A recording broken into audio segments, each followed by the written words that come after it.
much, to me, it means it's quite similar to peer observation in the classroom. In my experience, it simply means going into whatever is the online environment that somebody is using for their teaching or for their supporting on learning. So it might be looking into a forum that's being used with students. It might be looking into a pathway of activities and looking at the way that the activities are structured, etc. It might be looking at a wiki or a blog that's been used with students, but actually going into that online context. I should add that it doesn't necessarily mean going in on a synchronous basis. Of course, that might be the case if you're doing synchronous online teaching.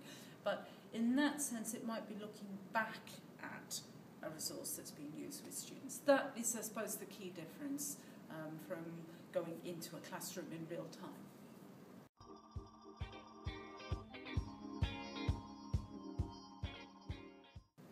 In a sense, I would start by saying, why not? Why would it be any different? If there's a need for CPD in terms of classroom teaching, why would there not be a need for CPD in ongoing development for the online context? However, I would actually say that I feel there's more need when you're dealing with online. Okay? And one reason for that is that when we start teaching in the classroom, anybody brings a lifetime of having been a learner in the classroom. And inevitably, your classroom practice is impacted on by a lifetime of, ever since you were little, of being in classrooms with teachers.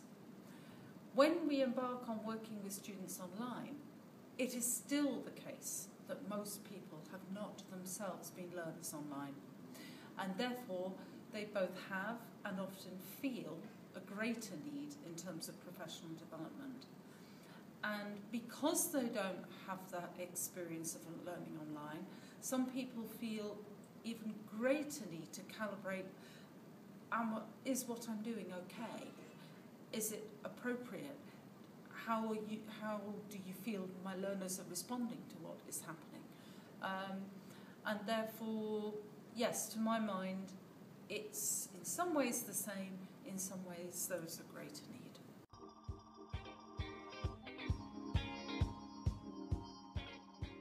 In terms of practicalities, I suppose the first point would be that my recommendation would be the same sort of 3 steps that are pretty much standard practice with regard to classroom observation, namely preparation, the actual observation, and some sort of discussion or follow-up post-observation.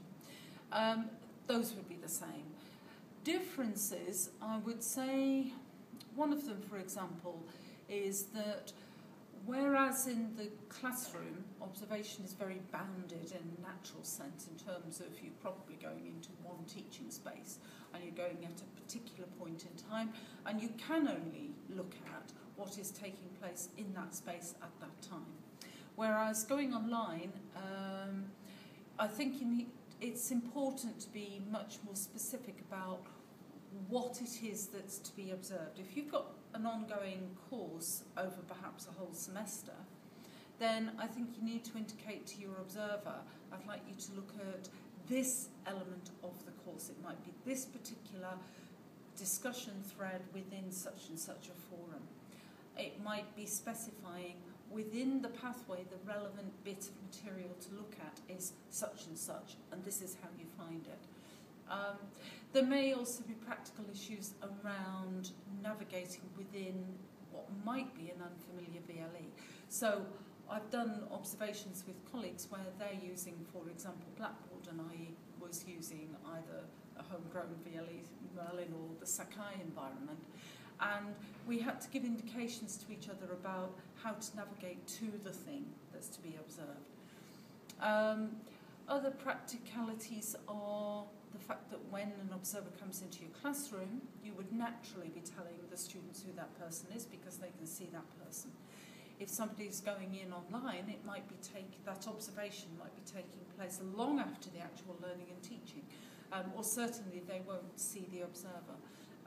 And therefore you need to think about ethical issues about informing students that the process is being observed. I think for the observer, I think a sensible thing which I usually recommend to people is to be quite sensible or even strict with yourself about how much time you dedicate to it. When you go to observe a classroom, you would typically be going in for an hour. I think it's quite reasonable to tell yourself, okay, I'm going to explore for an hour and then I'm going to stop, because the possibility is there to go on endlessly. I remember an early pilot, somebody saying it had taken them hours and hours. And then when there was an interview about her experience later, it turned out she'd looked at absolutely everything taking place on the module. It was like, that's like going in observing every week for 12 weeks.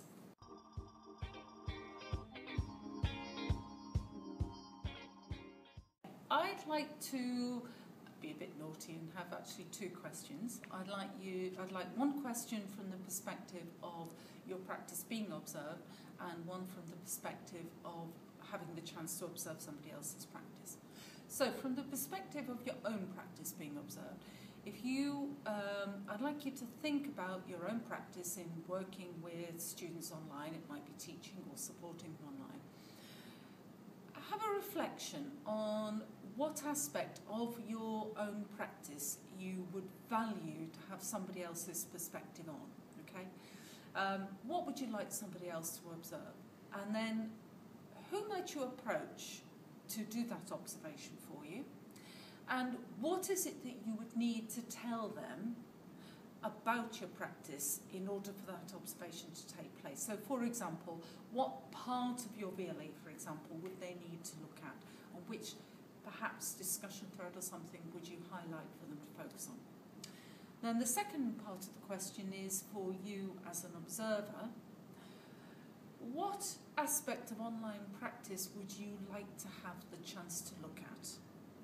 It might be something new that you haven't done very much yourself before. For example, I remember once specifically asking to observe somebody's synchronous work with students, because most of my own experience is asynchronous. So what is it that you would like to have the chance to observe? And who might you approach to ask if you could observe that practice? And then for both questions, why are you selecting those aspects of teaching?